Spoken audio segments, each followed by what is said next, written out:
इस जमाने में कैसे कैसे लोग हैं, आखिर दुनिया है कैसी। बिरहा के मेन कोटेशन में बहन बिटिया मतारे भी बैठ के सुनत बड़ी आप सब शिक्षाप्रद बात। आखिर दुनिया है कैसे, मेरा बिरहा गाने का तात्पर्य होगा क्या। 4 लाइन भूमिका में भाव है सुख बेटा आओ।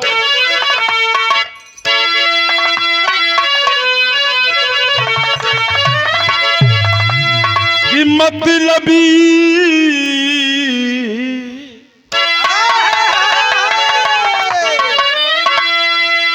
मतलब के दुनिया पे मतलब के साथी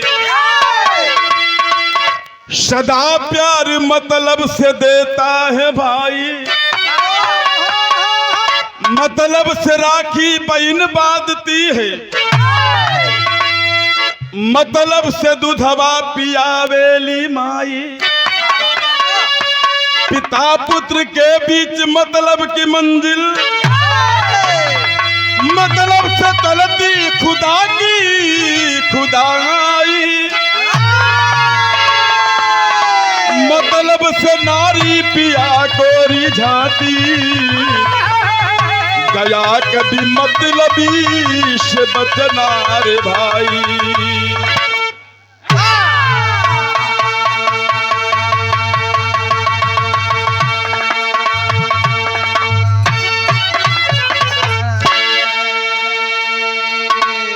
भैया हो कभी ने लिखा कि मतलब के दुनिया पे मतलब के साथी सदा प्यार मतलब से देता है भाई। मतलब से राखी बहन बांधती है, मतलब से दुधवा पियावेली माई। पिता पुत्र के बीच मतलब की मंजिल, पिता पुत्र के बीच मतलब की मंजिल। मतलब से चलती खुदा की खुदाई, मतलब से नारी पिया को रिझाती, गया कभी मतलब से बचना रे भाई। मेरा कहने का तात्पर्य यह है कि पूरी दुनिया मतलबी है। अगर बाप बेटे को प्यार करता है तो उसके पीछे उसका कोई स्वार्थ छिपा है।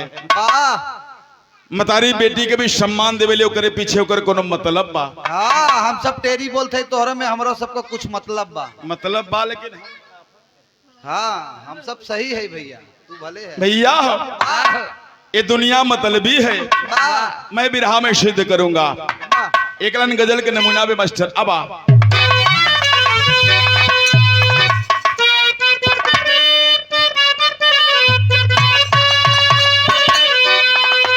वही गजल है।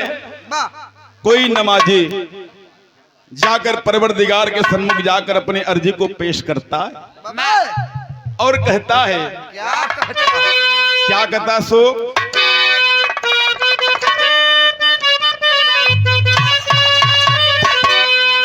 कि ऐ खुदा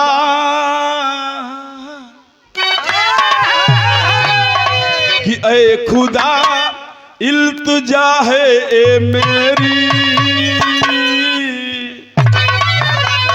कि ऐ खुदा इल्तिजा है ए मेरी।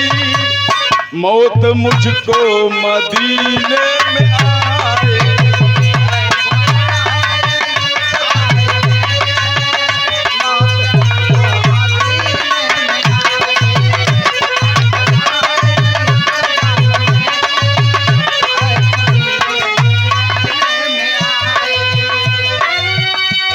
खुदा इल्तिजा है ये मेरी, मौत मुझको मदीने में आए। जान कदमों में कदमों में कदमों में, रूह कदमों में निकले नबी के, रूह कदमों में निकले नबी के। अरे वही मुझको दफनाया जंगाए।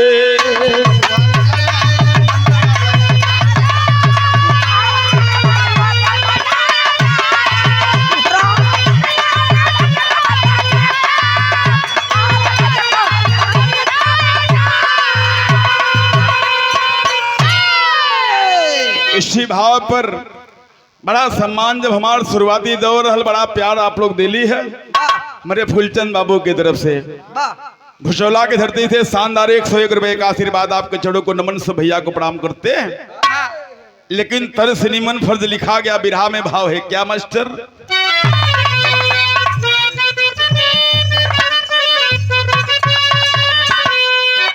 रो रही आज देवी धर्म की, रो रही आज देवी धर्म की, जिसको विधवा बनाया गया है।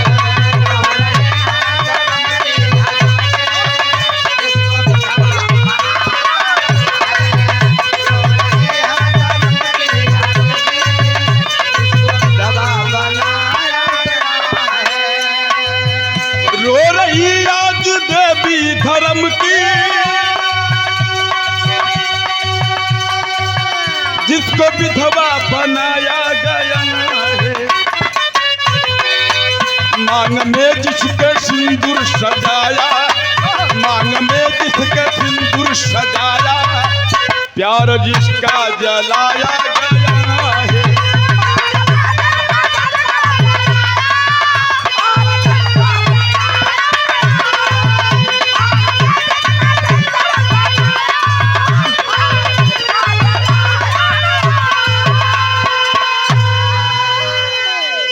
मन से बिरहा के सुनब हमान का गाँव सफल हो जाए, आप लोगों के सुनब सफल हो जाए। भैया मांग में जिसके सिंदूर सजाया, प्यार जिसका जलाया गया है। आखिर कहानी हो के कर कैसन हो, कहाँ हो, कहे हो, कब हो। नजम के भाव में मास्टर आवा।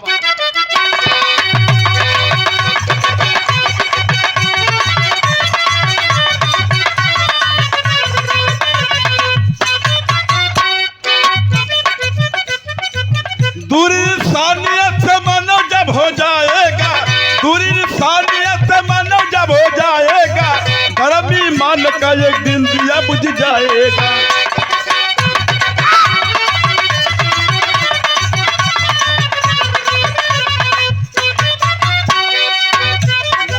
दिला के दर्जा जिसको जग में जीवन साथी का, दिला के दर्जा जिसको जग में जीवन साथी का, मात्र उतना जितना तेल लौरी बापी का।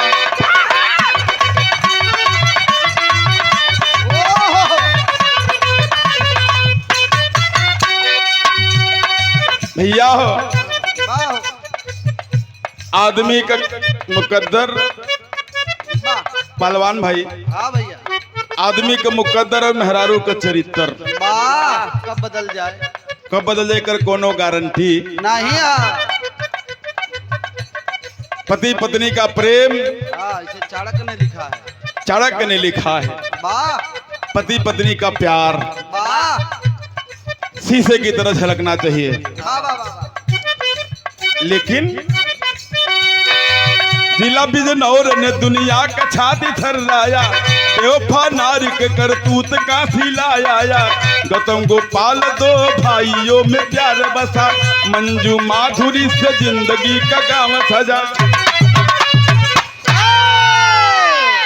दो भाई हुवन, जैसे आज दरबारे पर कार्यक्रम हो रहा है, आपसी सहयोग से, आपसी तालमेल से भैया बतावल गए कि सुख और दुख साथ में एक दूसरे के पूरक हैं। आज दरवाजे पर कार्यक्रम हो था, दो भाइयों के आपस में सामंजस्य से हम कलाकार जुटे हैं। दो भाई हुए, बड़का भैया का नाम गोपाल, छोटा भाई का नाम गौतम। अरे वाह! माई बाबू का साया बचपन से सर से उठ गया, गरीबी का पहर चल रहा है। गांव के मुखिया के द्वारा दोनों बच्चों की परवरिश की गई। ये दोनों भाई धीरे धीरे सयान होके लगल रे बाबू। बड़का भैया गोपाल जब हाई स्कूल पास कर, इंटर पास करके बाबू बतावल गए वही समय बीएड की तैयारी करते। संजोग से लोग कहते कि जे गरीबी से उठल बा ओकर कर्म बढ़िया होले। बड़का भैया गोपाल मास्टर हो गई। जब मास्टर हो ही गए, दुआरे पर तिलकहरू का लाइन लग गई।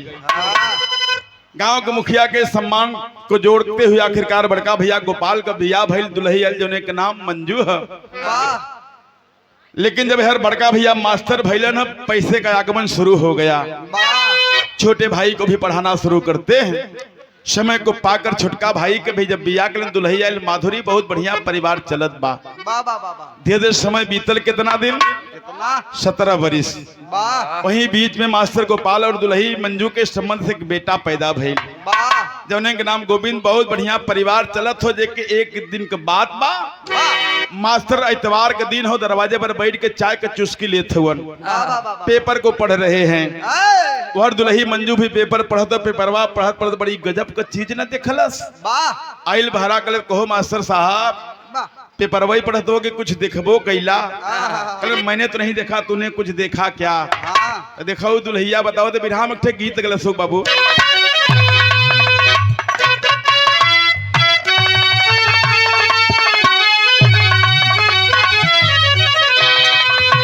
वह गीत बा जौने के पुरनिया दादा लोग आवे। कोनो दुल्हन के नया नया गौना भइल है, गौना भइल है।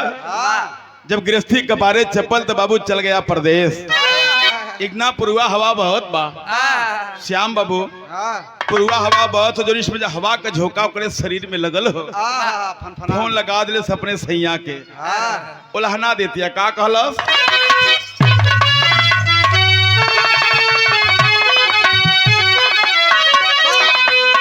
गवना करा के राजा जी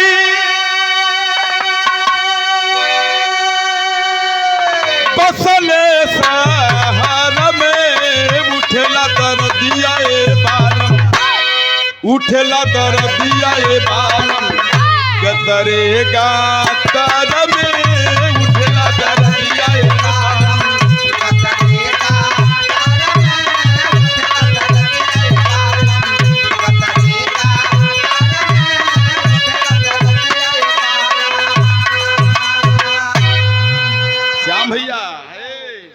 लेकिन दुल्हनिया बताओ दे सैया जी पेपरवा में देखबो कैला कि कहीं मैंने तो नहीं देखा, तूने कुछ देखा क्या? दुल्हनिया कहलस का गलस,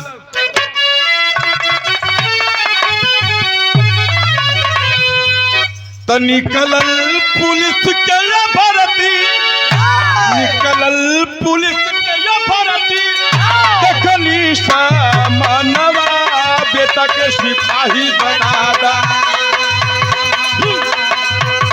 बेटा के सिपाही बना दा हमारे साजनवा, बेटा के सिपाही बना दा हमारे साजनवा,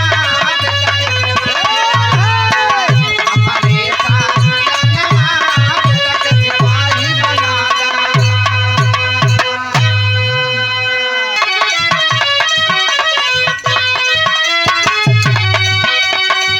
निकलल पुलिस के या भर्ती, निकलल पुलिस के या भर्ती, देखली सामनवा बेटा के सिपाही बना दा, बेटा के सिपाही बना दा हमारे साजनवा, बेटा के सिपाही बना दा हमारे साजनवा, बेटा के सिपाही बना दा हमारे साजनवा, बेटा के सिपाही बना दा।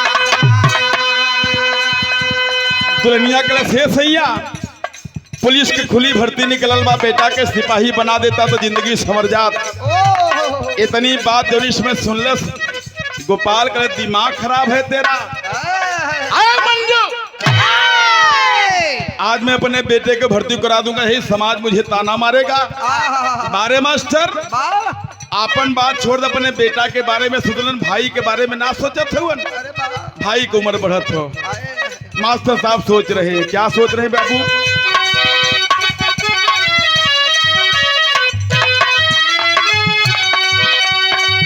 भाई रहेला खाली,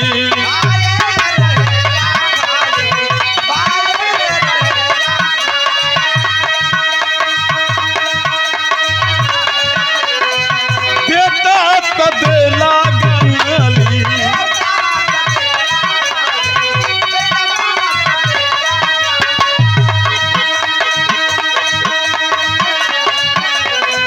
भाई भयऊ के छोड़ा, भाई भयऊ के छोड़ा, मना कहनवा बेटा के सिपाही बना दा, बेटा के सिपाही बना दा सा जन्म बेटा के सिपाही बनाया।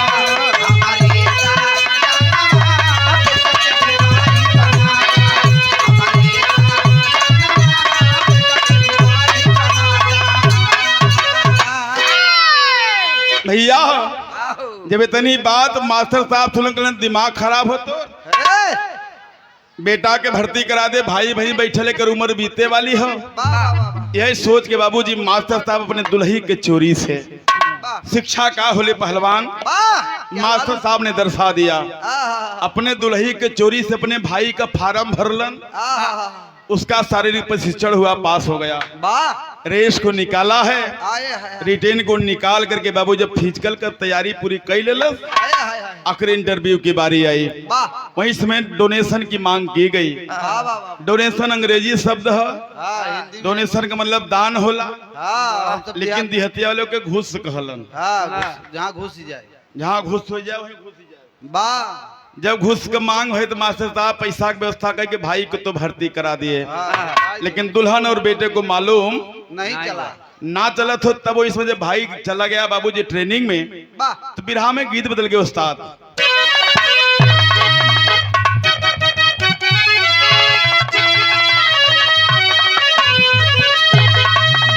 ये गीत बा कोनो कोनो गीत कोनो गवैयन भी ना बनल। बिरहा में क्यों चिल्लाई के नाम करेस, क्यों रेरियाई के नाम करेस, क्यों गरियाई के नाम की है, क्यों गरियाई के नाम करत, क्यों झूठ बोल के नाम करत बा। बिरहा में चिल्लाई के नाम के करे, स्वर्गीय रामदेव बाबू। और बिरहा में नकनकाई के बुल्लू बाबू। रही रे रे रे कई के बलेसर दद्दा, और हिलाई के दद्दा राम कैलाश। और झूठ बोली के जनते हुआ सुदाई राम यादव।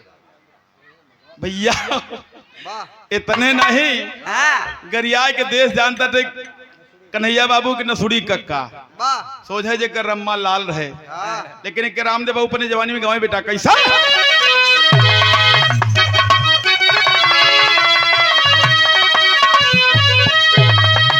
ये हमारे पैजे, अरे हमारे पैजे बुरा जहीरा जरादा, किरा छुरनी पे उड़नी, किरा छुरनी पे उड़नी, अरे जहाजी ने उड़ाई दा हमारा पैजे बुरा जहीरा जरादा।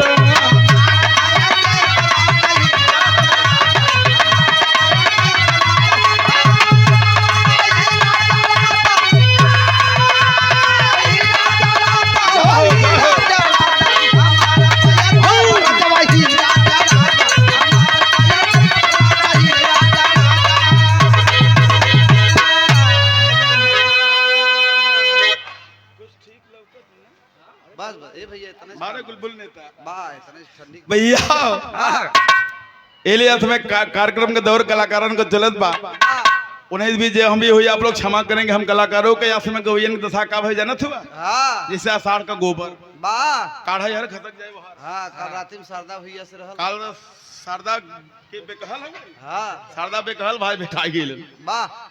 भैया हो इधर धुन तरह छड़ी का आनंद, लेकिन जो उसमें भाई जब भर्ती हुआ तो हुआ क्या बाबू। आओ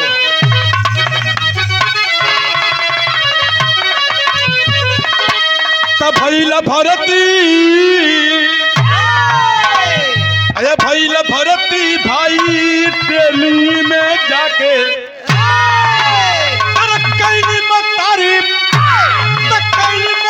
बेटा झगड़ा मचा के, भैला भरती भाई ट्रेनिंग में जाके।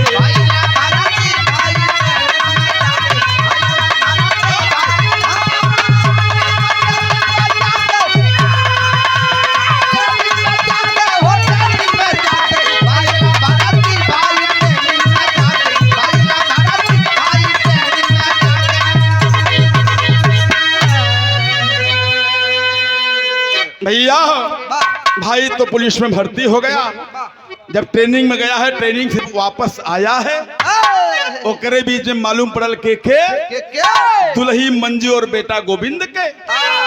मालूम पड़ल कि हमारे बाबू हमार सैया अपने भाई के भर्ती करा दे ले हुवन। वाह तब वहीं से बाबू देखा यहीं से बात बिगड़ न गई। मास्टर साहब का बेटवा गोविंद वाह और दुल्ही मंजू हाँ रोज झगड़ा शुरू कर देलन। कैसे? कैसे हो माधुरी से। मास्टर साहब के भैया से झगड़ा शुरू कर देलन। मास्टर जब पढ़ावे चल जाए, भाई ट्रेनिंग में चला गया, बचलन घरे 3 लोग, मास्टर साहब के दुल्ही बेटा और भैयहू। वाह जब झगड़ा शुरू कर दें तो पुरनिया कलन की जाते का पीसा खवाला ये बाबू, लेकिन दांते को पीसा नहीं खवा। झगड़ा शुरू हो गया। हाँ तो कहेली माधुरी अरे मास्टर से रोई तो ऐसे रही काल आगे का होई।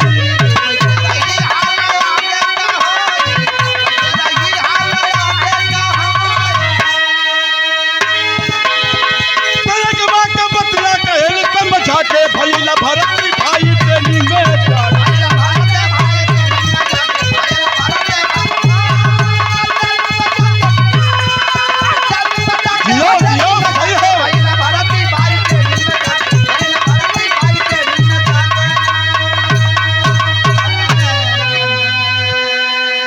भैया वहीं से मास्टर साहब से आकर माधुरी कहलत के भैया जब से तू अपने भाई के भर्ती करा दिले बड़ा, तुहार मेहरारू तुहार बेटा हमके जिए ना दे थुआ। कहीं बात कहा कहीं जब तू चल जाला पढ़ावे तो तुहार मेहरारू तुहार बेटा हमसे झगड़ा करेलन। कहीं तब कहीं चलो शाम के आई तो पूछब साझी की पहर जब अलन न, जब दुल्ही से बेटा से पूछे न लगलन। मेरे हुआ तम तमा के गलत के सुना ए मास्टर साहब बड़का भाई भैया वाला बनल हुआ जा तो वही कले क्या वही में रहा। वही चाटा कहीं तो चाहत का वो कहले कि ऐसे गिरस्ती चले ओली ना कहीं तब कहीं जब तक हरे का बंटवारा ना हो तब तक गिरस्ती चले ओले ना तो हमने कुछ खाब न तो कुछ पियब। आज फरियाद तब आज बिना फरियाए न मानब, दाना पानी न करब। बंद कर दिलस। मास्टर साहब सोच गए आखिर पूरी बात को जब समझे हैं बाबू हो वही इसमें कह ठीक अगर तोहन के विचार है हो आज फरियाया जाए। हम हो खलिया नहीं है। सोच गया अगर मैं ऐसे ही बंटवारा कर दूंगा समाज मुझे ताना मारेगा। जब खाए के नहीं आटत रहा बड़ा संतोष रहा। दोनों जने सर्विस में हो गए तो बातें नहीं बनत हो। माता साहब अपने दुल्ही और बेटा कि एक तरफ 4 दीवारी के अंदर बैठा है, दूसरी तरफ भैया को बैठा कर सारी चल अचल संपत्ति को 2 भाग में कर देते। कई के करीन का बिरहा में बुल्लू बाउली तर्जबा सो बाबू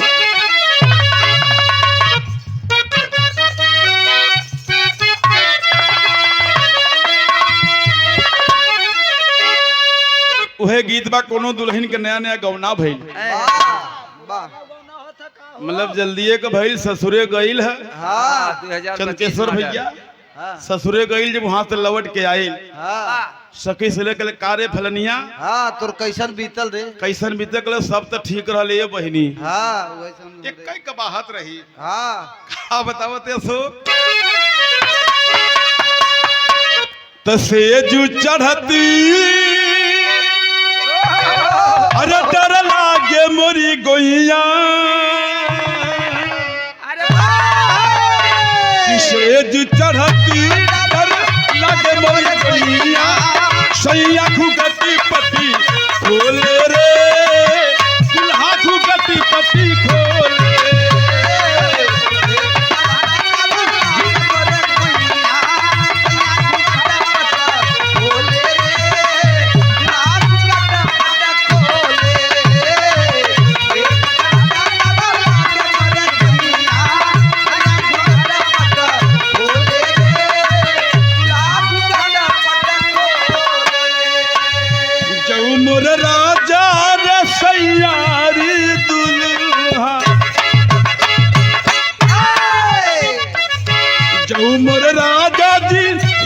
पे आवे तब मुहम्मा से न कुछ बोले रे सैया खुपति पति खोले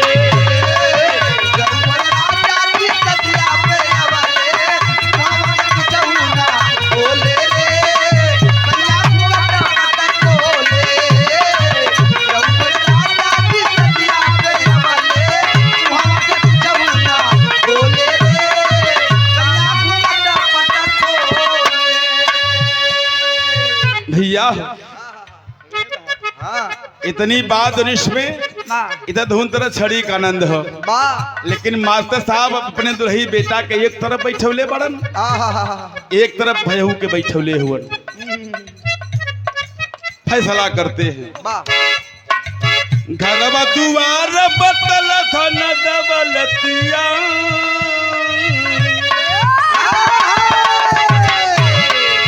घरवा दुआर बतल धन दबलतिया, बतल कुमतिया माथे रे, बतल कुमतिया माथे।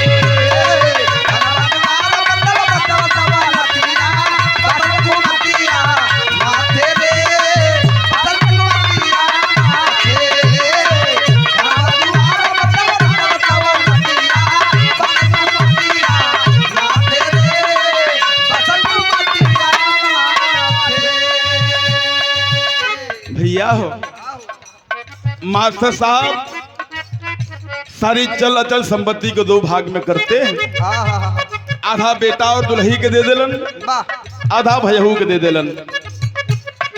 मेहरारू बेटा बड़ा खुश बड़न, लेकिन जोन भयहू है बड़ी दुख में हो।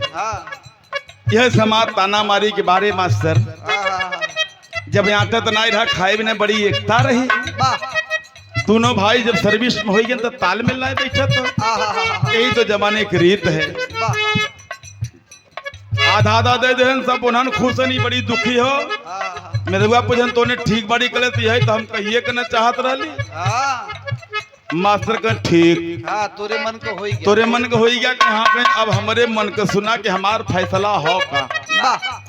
मास्टर साहब पढ़े लिखे व्यक्ति थे, समाज क्या होती है, शिक्षा क्या होता है, मास्टर साहब ने दर्शाया। क्या मास्टर?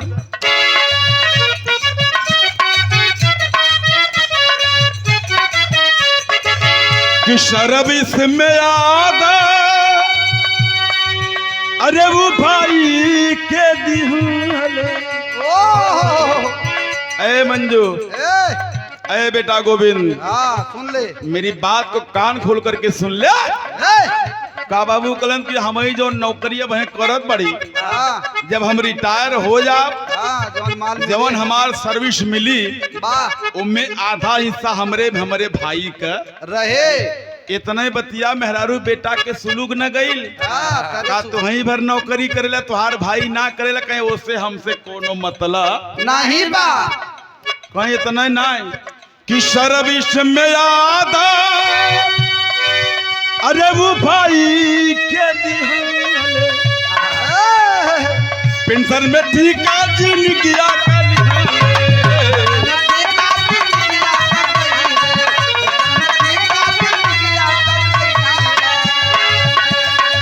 बेटा बतारी के खुल गए छतिया, बदल कुमतिया माथे रे, बदल कुमतिया माथे।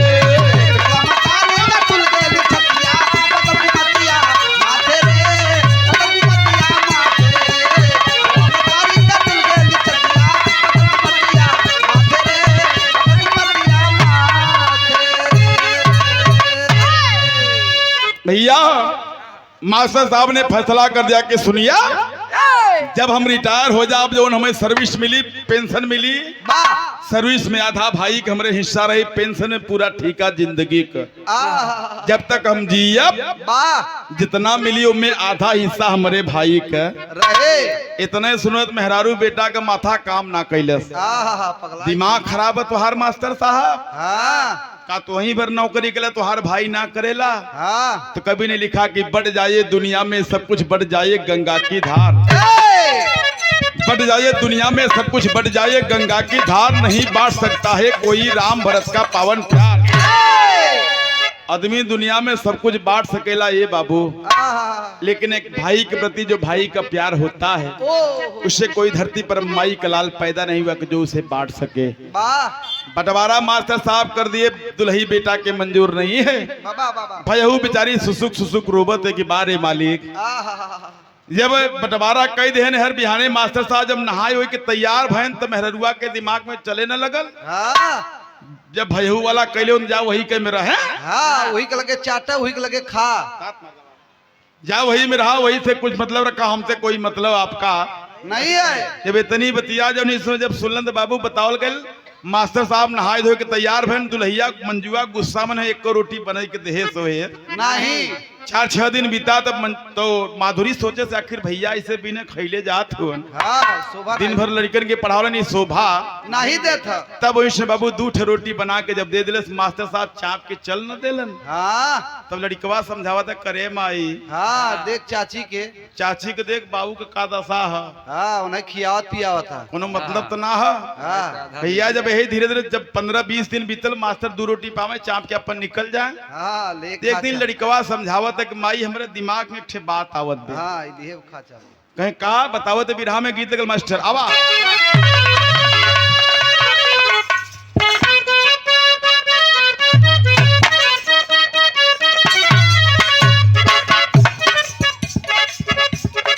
वही गीत बाजौने के विजयलाल गुरुजी गावलन।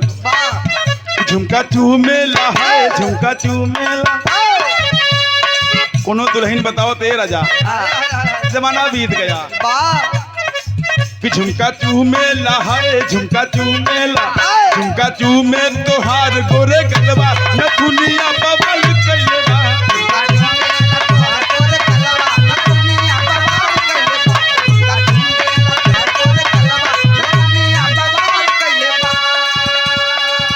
इतना सब गवेलन लेकिन हम गईला जब जैसन तब तैसन न बुझे त मरत कैसन। लड़कवा अपने माई के समझावत है ये माई वो हमसे बढ़ के बाटे, हमसे बढ़ के बाटे, हमसे बढ़ के बाटे बाबू का समझिया जिंदगी बेकार हो गई।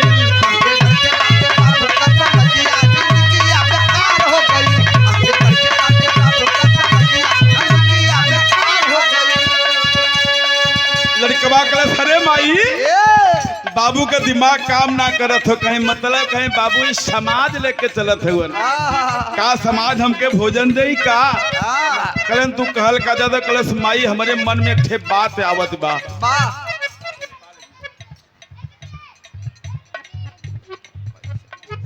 था काम ना करत हो हमारे दिमाग में एक बात आवत यही से बिरहा घूमल का योजना बनाए मिलके बेटवा मतरिया।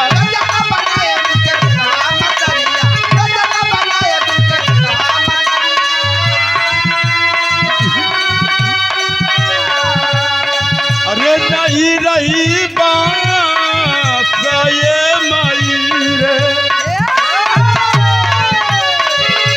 नहीं रही बात नहीं बाजी बसुरिया।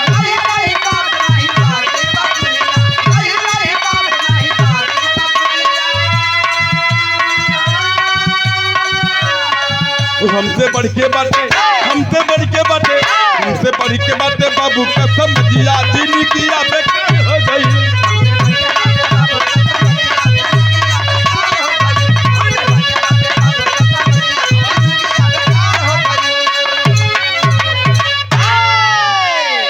लड़कवा कलश माई हमारे दिमाग में एक बात आवत कहीं का बेटा कहीं बाबू का जोन फैसला है अखरत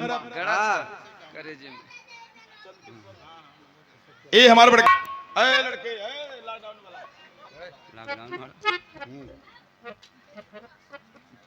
लड़कवा समझावत है माई बाबू फैसला के उनकी आधा सर्विस दे आधा पेंशन दे हैं। 10 मिनट आप लोग गौर कर हमें झेलत जाए शरीर झेल ले जा भैया। वही समय मास्टर साहब जब फैसला के तो मेहरारू बेटा के समझ में ना आवत बा लड़कवा अपने मतारी समझावत माई बाबू जो फैसला कैले हुआ उनकी पेंशन दी है सर्विस दी है कहीं तू कहल का जाते साफ साफ बोल कल कि बाबू का नौकरिया 8 महीना बचल कहीं तब कहीं चलते हम तय मिल के मार दे बाबू के नौकरिया ले ले कहीं मतलब कहीं जब बाबू के हम तय मिल के मार दे हमके मिल जाए मृतक आश्रित पर नौकरी तो के मिले लगे पेंशन खत्म हो जाए कुल टेंशन जोनी टेंशन बनल बा वो खत्म हो जाए। लड़कवा के बतिया तो माइक अरे बेटा गोविंद कहता हमरे मोहे के बात छीन ली है रे बेटा। अरे लाल हो लाल कहाँ रे बड़ी ऊंची बात कैले रे इतनी बात दोनों बतलन तो सुनलस के के माधुरी आए आए आए सोचने लगी। क्या सोच बेटा?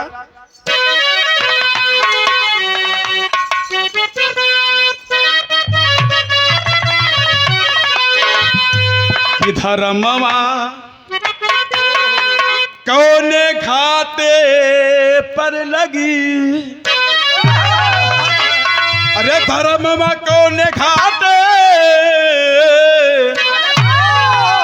हो, धर्मवा कौने घाटे पर लगी, तो रिश्ता से बढ़ के जब रुपया भावा जनी,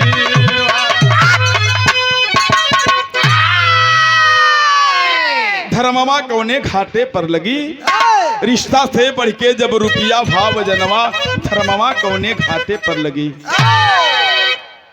दोनों बतियावत सुनलस माधुरी, सोच गई कि बारे मालिक, आज लोग पैसे के लिए रिश्ते को तार तार कर दे रहे हैं।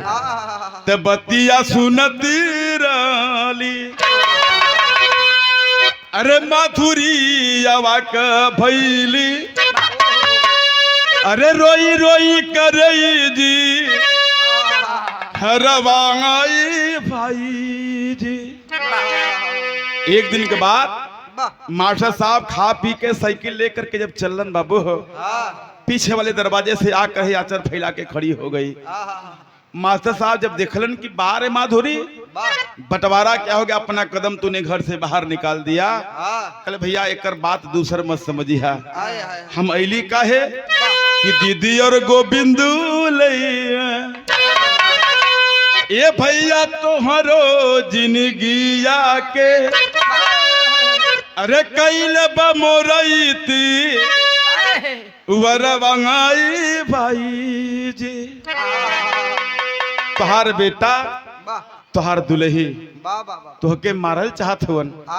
इतने बात सुने मास्टर कहे कह रहे मेरा बेटा, ओ मेरी दुल्हन, जिसके मांग को मैंने सजाकर से उसके सपने को साकार किया, वो बेटा मुझे मारेगा जिसको मैंने अपने पलकों पर बैठाया है। ऐसा नहीं हो सकता। क्यों मेरा बेटा, क्यों मेरी दुल्हन मुझे मारना चाहती है, बता सकती हो? कलत की रुपया और पेंशन नाई चाहिए भैया हमारा के, अरे कैलब गरीबी में गुजरवाए भाई से। जवन तू वादा कैले हुआ बंटवारा में आधा सर्विस आधा पेंशन देवे का, वह तोहरे मौत का कारण बनल चाहत है। आय है बाबू, जब इतनी बात सुनन मास्टर कहे कि मेरा बेटा मुझे मारेगा, मेरी दुल्हन मुझे मारना चाहती है, कहे कि चल माधुरी घर में शाम को आऊंगा तो पूछूंगा। बहुता सुजानगीर के तू चल मैं शाम को आऊंगा तो पूछूंगा। जैसे मास्टर साइकिल लेके आगे बढ़लन बाबू, यार अपने सिपाही सैया के फोन लगा दे के सुना, जवन भैया तोहर नौकरी दिलौले हुवन और उनकर जिंदगी खतरे में हो। कहे माधुरी चिंता मत करना, जब तक मैं नहीं आ जाता तब तक मेरे भैया को कुछ नहीं होना चाहिए। भैया यार सिपाही भैया जब मालूम पड़ल है, तैयारी बना के चलन हर मास्टर साहब साइकिलिया लेके जब चलन बाबू लड़कन के पढ़ावे खातिर, साइकिल धे जाए जाता दहे बाए जाता, मन में एक ही बात चलत बा, का मास्टर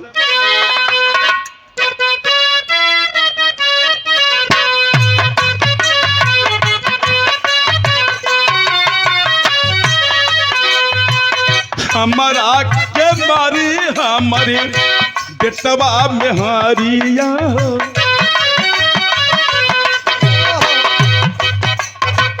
हमारा के मारी हमारी बेटवा में हारिया हो, हमारा के मारी हमारी बेटवा में हारिया हो, मन में पड़ई ना बिशी बासी हो।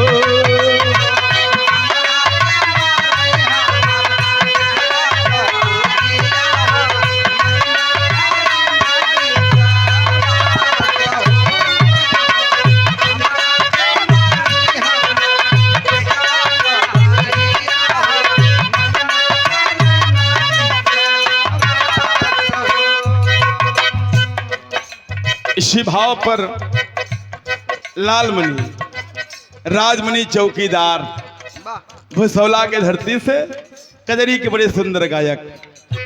बहुत कार्यक्रम आप सभी भाई लो अमन हाइब्रिड गवैया है। वाह जब तक दऊ बरसे ले हाँ तब तक हम सब भूई रही तब तक हम तो भूई रहे थे। जब दऊ निकल गया तो हम लोग चौकी पकड़ ली थी। वाह बड़ा प्यार है, शानदार 100 रुपए चौकीदार बाबू को प्रणाम करते हैं। कौने बात पर हमारा के मारी हमारे बेटवा में हरिया, हमारा के मारी हमारे बेटवा में हरिया, मन में पड़ई ना बीसी वासी हो।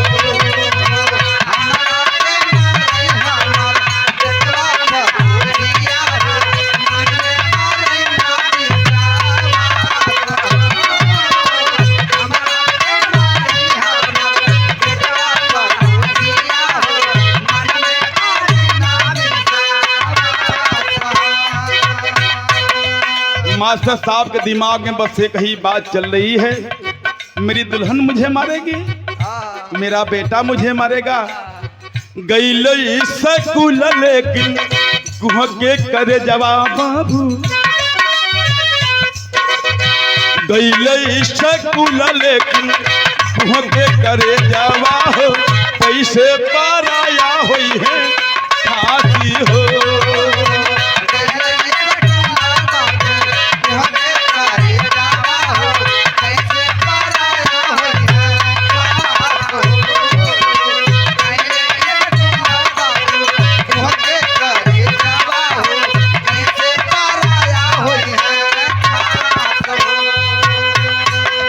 फिर हाथ सुन ले भैया, गौर करेंगे। मास्टर साहब साइकिल लेके धई दाएं धई बाएं करत करत पहुंच गए कहाँ? विद्यालय में। बच्चों को पढ़ाने में मन नहीं लग रहा है, बस एक ही बात दिमाग में चल है, मेरा बेटा मुझे मारेगा, मेरी दुल्हन मुझे मारेगी। प्रिंसिपल साहब आए, पूछे क्यों गोपाल आज बहुत उदास हो? कहीं सर मेरी तबीयत ठीक नहीं है। कहीं तबीयत ठीक ना हो तो अवकाश पत्र लिख करके चल जा घरे। मास्टर कैलन का सो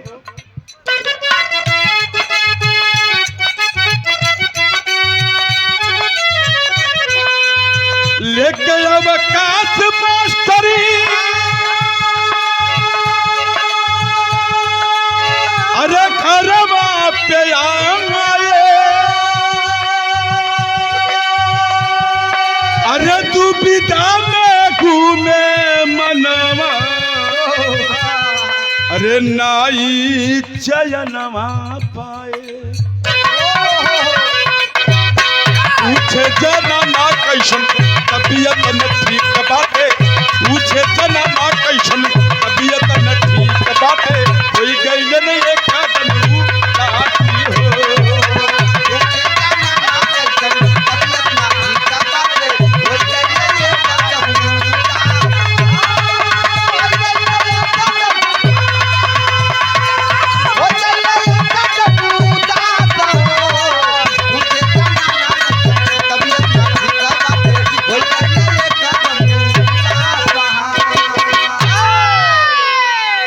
विराट सुन ले भैया, गौर करेंगे मात्र 5 मिनट और।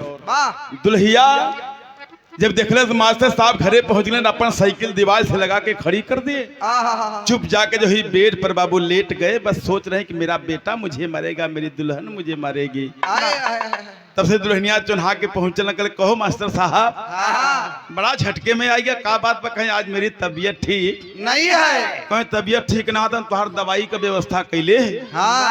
इतनी बात जब मास्टर सुने कहें, जब से बंटवारा भाग कबो फुटही आँखी ना ताके, हाँ कबो करीबो गुड़ लेके नाई दौड़ी, कबो करीबो गुड़ लेके नाई पहुंची। आज कहता तुहार दवाई का व्यवस्था कैले। हाँ पहले से बेटा के भेज के सोनार के घर से साइनाइड का गोली मंगौलस। वाह जमने के लोग कलन की जुबान पर रख दे आदमी, 2 मिनट में कर काम तमाम हो जाले। भैया साइनाइड का गोली मंगौले, गरम दूध में लिया, कोई समनवा रख दिल कि मास्टर साहब वाह तबीयत ठीक ना बा। कहीं मेरी तबीयत ठीक नहीं है। कहीं ला यही पी ले, 2 मिनट में आराम हो जाए। मास्टर साहब पढ़ा लिखा आदमी सोचे लगे चिंता कि जब से बंटवारा भा कमो। अरे सुरेंद्र बाबू बड़ा प्यार है, मेहरारू जब गरम दूध लिया के सामने रख देलस, पढ़ा लिखा आदमी सोच गया कि लगता है कि दाल में कुछ काला है। कहीं रख दो भाई, हमें 2 मिनट में आराम मिली, 10 मिनट बाद हमके पियब, फिर 15 मिनट में पहुंच कर कहो मास्टर साहब हाँ दूधवा पियला नहीं, हाँ कहीं मुझे आराम मिलेगा तो मैं पी लूंगा, कहे कि पीला जल्दी से तो है आराम जल्दी हो जाए। हाँ मास्टर साहब पढ़ा लिखा आदमी कहें कि लगता है दाल में काला नहीं है, हाँ पूरी दलिया ही काली बा। पूरी दलिये काली देखा था। हाँ भैया वहीं रखवा दिले तो भैल का मास्टर तहीं साहब पढ़ रहे पर्दा पढ़ाला।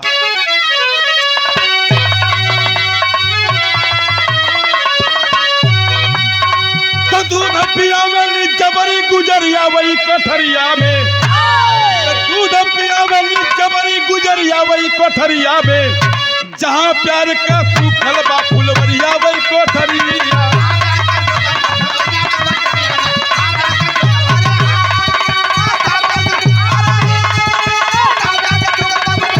अरे ये बेटा सही है।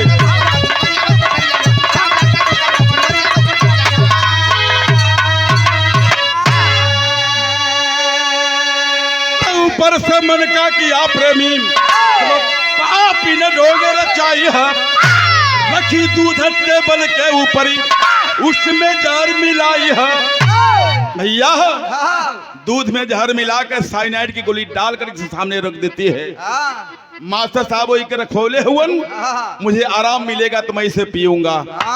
जब 10, 15, 20, 25 मिनट बीतल, आधा घंटा का समय बीतल बाबू, तब मास्टर साहब पढ़ा लिखा आदमी का दिमाग काम कर गया। एक चीज जानना चाहिए, अपन शिक्षित लोग होइयन, सम्मानित लोग होइयन, समाज के प्रहरी होइयन, जो प्रोफेशनल लोग हुआ करते हैं सुरेंद्र भैया, 2 चीज के बड़े शौकीन होते हैं, भैया एक बालक, एक जानवर। मास्टर 2 ठे कुकुर जियोले रहलन, एक ठे हीरा और एक ठे मोती। बतावत है तो के ना नगते। मास्टर 2 ठे कुत्ता जिलो रहलन, कहलन बस यही में का टेस्ट ले ले के बात हो का। वहीं से मास्टर साहब का दिमाग काम करे, तो वहीं सब आदमी के बेटा हीरा, हीरा ए लाल आ हीरा कुत्ता सुना मेरा मालिक मुझे बुला रहा है, आए दुम हिलाते हुए पहुंचा है। मास्टर साहब की निगाह जब उस हीरा कुत्ता से मिली, बाबू मास्टर फपक करके रो दिए, बारे मालिक, ये मेरा पालतू जानवर जो मेरे एक इशारे पर मेरे पास आ गया, एक मेरा बेटा जो मेरी जिंदगी लेना चाहता है। मास्टर साहब दूधवा के पियलन नहीं बाबू, आधा गिलास वाली कटोरिया में निकाल करके आधा दूध वहीं सामने रख देलन। बेटा हीरा, तू दूध पी करके तू अपने वफादारी का सबूत दे दे, मेरी शंका का समाधान कर दे। मालिक की बात सुना है कि मेरा मालिक मुझे आदेश दिया है, जाकर मालिक के चरण को स्पर्श किया है। मालिक से निगाह जब उस हीरा कुत्ता की मिली, मालिक मास्टर साहब गोपाल रोने लगे। मास्टर साहब जब रोने लगले, नहीं भैया हो, जा करके नीचे उतरा और वो उनका पालतू जानवर जाकर हीरा कुत्ता थोड़ा सा ही दूध को पिया तो बाबू नाच करके गिर पड़ा। मुंह से जब गाज चलने लगी, मास्टर साहब की आंखें खुली की खुली रह गई। ये मेरा पालतू जानवर पीकर अपने प्राण की आहुति दिया, अगर मैं पीता तो मैं क्यों न मर जाता। यही सोच करके बाबू बेड से उठे हैं, जाकर दरवाजे को लॉक कर देते हैं, खिड़की भी बंद कलन, दरवाजा भी बंद करके हीरा कुत्ता के खींच के बेड के नीचे छुपा कर सोचने लगे। क्या मास्टर?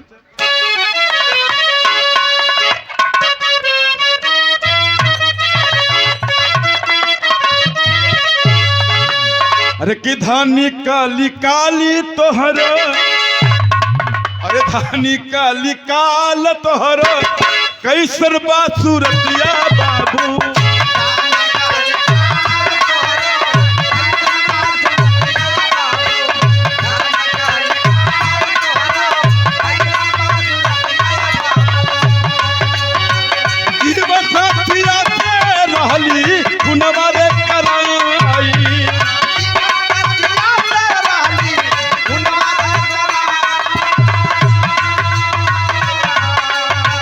जवन बाप बेटा वाके, जवन बाप बेटा वाके, मानला कर जवाब बाबू।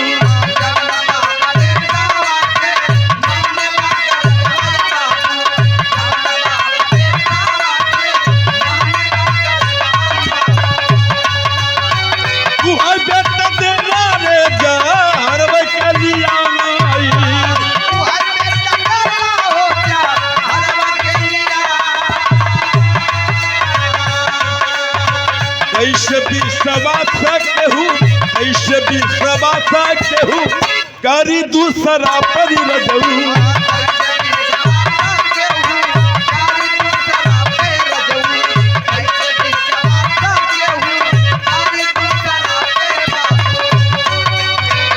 कुतुरा के दिहले वही गर्भ में छुपाई।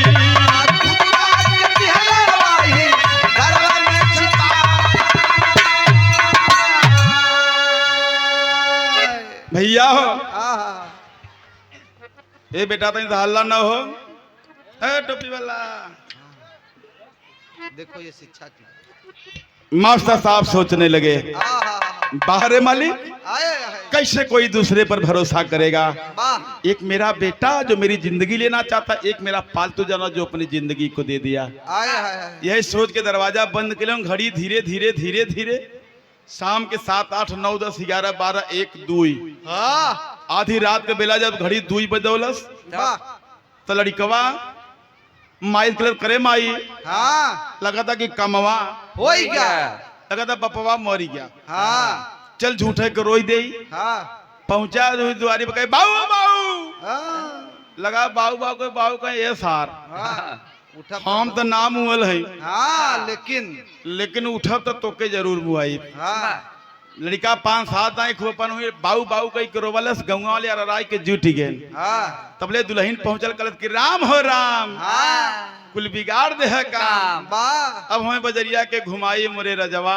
हाँ लंग लतवा खियाई के मोरे रजवा। आजकल ये होता ये खहे के नशा लगल है। मार हुई अपन छाती पे हाथ पीट के रोवत या। हाँ मास्टर साहब तब तक दरवाजा नहीं खोले। कब तक? कब तक? वो तबले हो दूसरा गाड़ी आई दुआरा पे।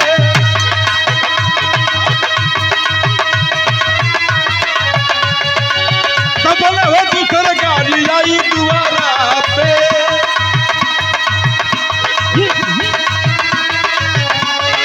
आई गई कब तमवार दिया चढ़ाई।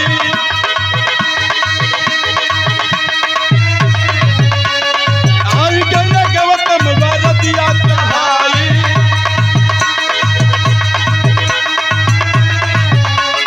भैया भैया भैया कहीं के रोवे ना बीरनावा।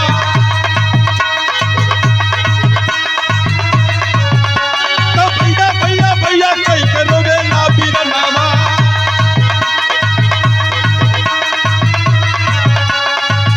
चली गईला भैया वर्दी दिलाई दिया।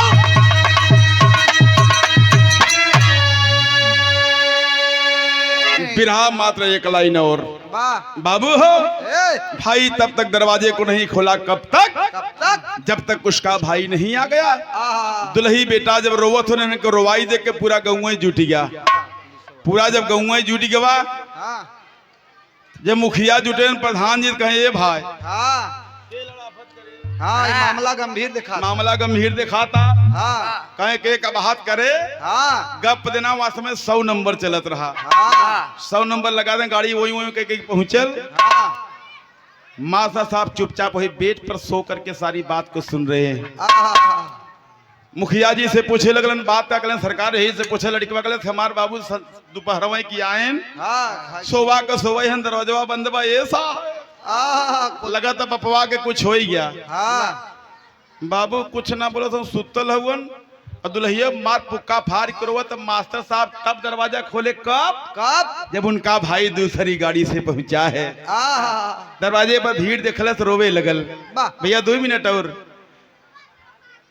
दरवाजे पर भीड़ जब देखलस भाई रोने लगा भैया भैया के जब रोवे लगल थे भैया वाह जब यह दिन रहल काहे हमें तू वर्दी दिला दिला।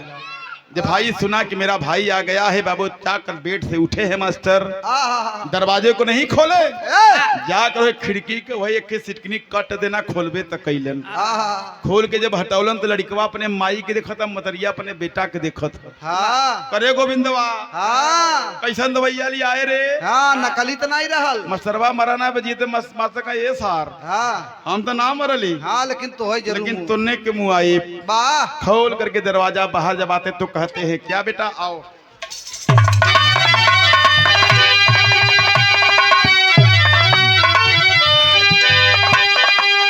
आदरणीय हमारे गया कवि जी ने लाख रुपए की बात लिखा। वाह कवि पागल प्रेमी वाह। एक ही पॉइंट में गिने जाते हैं। हाँ, दशा अपने- तीनों की दशा एक ही तीनों की दशा एक ही हुआ करती है। वाह।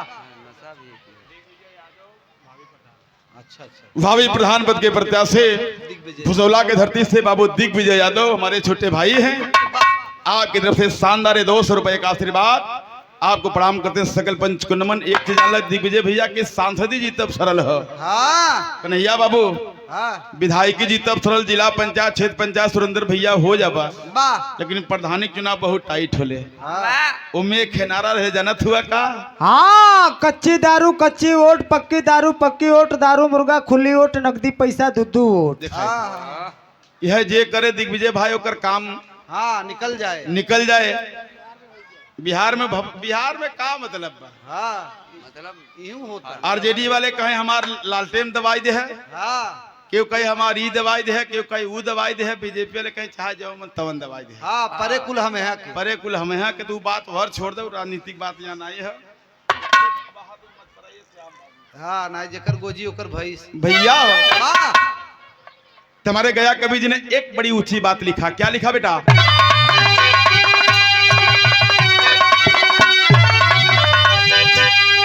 तो सिंदूर नहीं अरे चक्कर खातिर रुपया बड़ी, तो ऐसा पापिन के लगा बसा तुरंत हथकड़ी।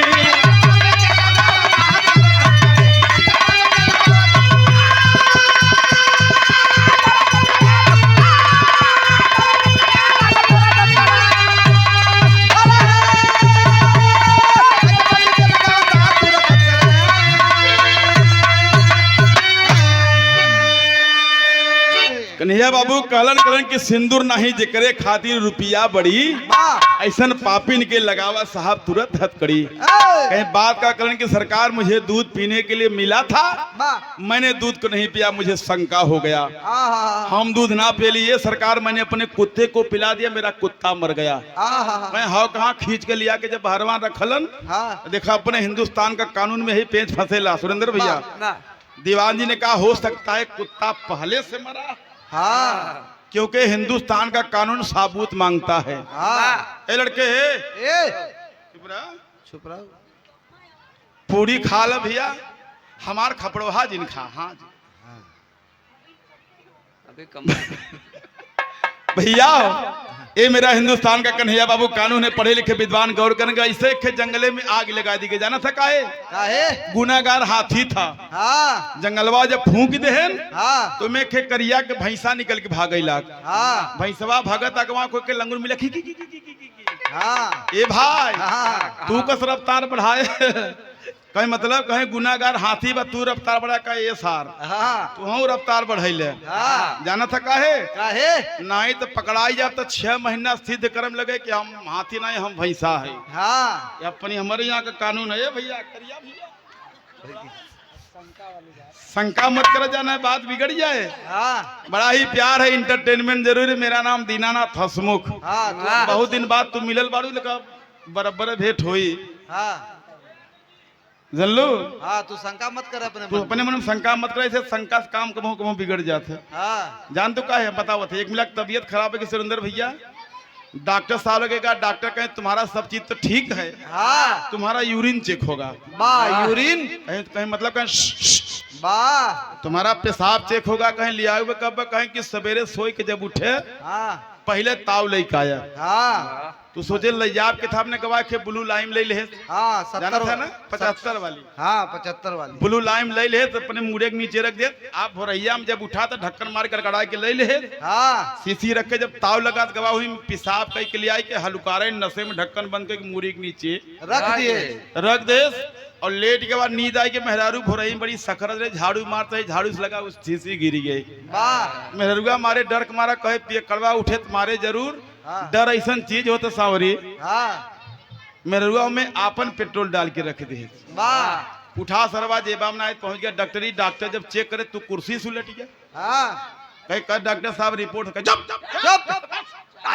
45 साल के एक्सपीरियंस में हाँ तुम पहले रोगी से मिले हो। हाँ कहीं का बका ये सार हाँ ई पिसविया के अंश से तोहरे पेट में बच्चा बतावत हो। हाँ लगा सोचा इधर बा को कुर्सी से उलट गया। हाँ 45 साल हमार अनुभव बा। हाँ हमार गोड़ कभी ऊंचे खाले परबैन किया। हाँ ये गड़बड़ान कहाँ से लगत ई रिपोर्ट एंड का बंदे आई गए। हाँ भैया हो हाँ गवाह घरे मेहरारू का चेक करा कहे चुप चुप चुप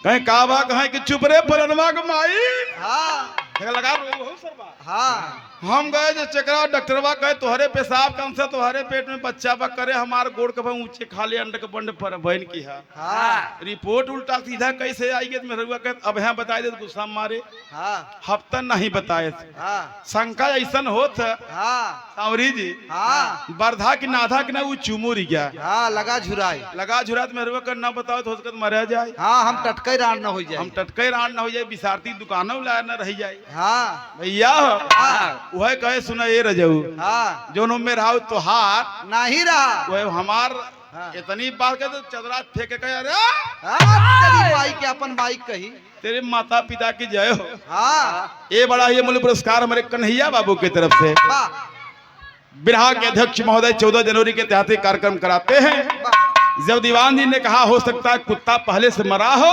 ए, कहीं सरकार हु की व्यवस्था हो। वाह बच्चा दूध लिया के सामने रख देलन। हाँ रखले के बाद ए, दूसरे कुत्ता को बुलाते हैं बेटा मोती। हाँ मोती हाँ अलाल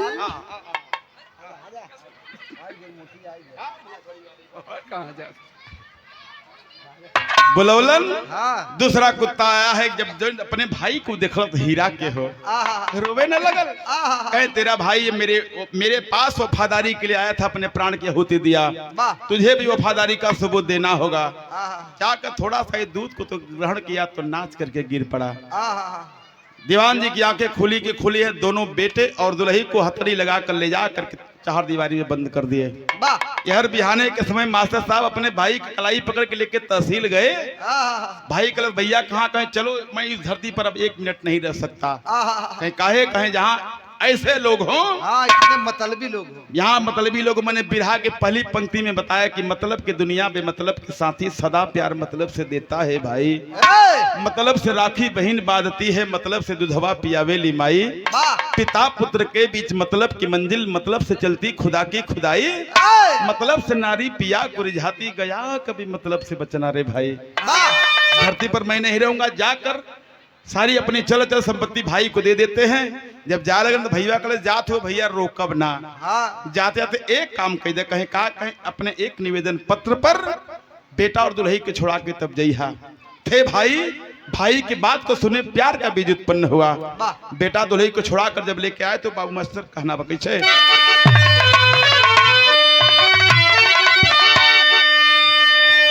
तो गुरु बिहारी गुरु गणेश गुरु रामलाल गुणकारी स्वर्ग में न चंद्रिका कभी अरे बच्चन जी बने पुजारी।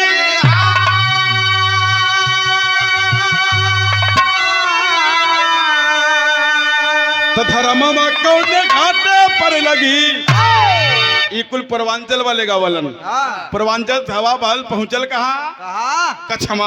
हाँ कछमा जब पहुंचल तो मिर्जापुर नरेश जी के कह जाला गड़गड़ी बंगला से वाह बाबू पुद्दीराम यादव जी हाँ वो पाइन देखा के चिंता जी हाँ हाँ सांवरी जी सांवरी हाँ सांवरी जी देखा जब के पाइन तो रिफाइन करें वाह का का लागी लागी धर्म में कौने घाटे पर लागी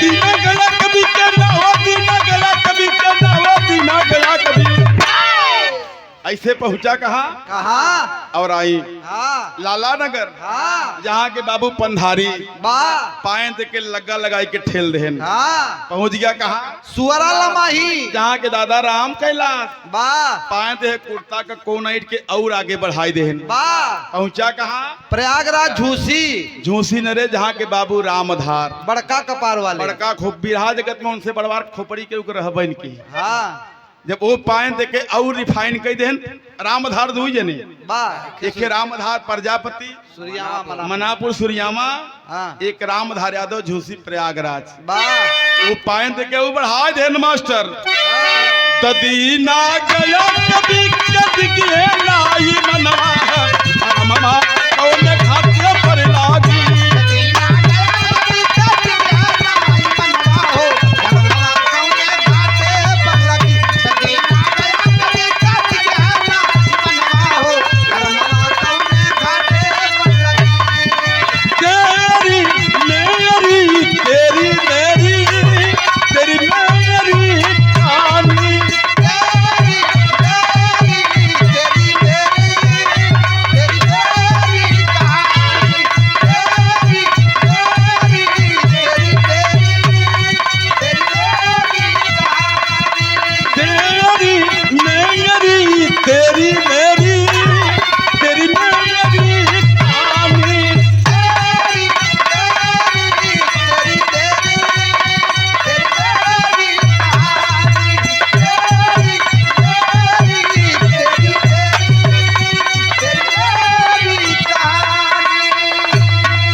बहुत बहुत धन्यवाद। अगर गीत अच्छी लगे तो एक बार मीठी मीठी ताली बजा देंगे जिसका हाथ खाली होगा।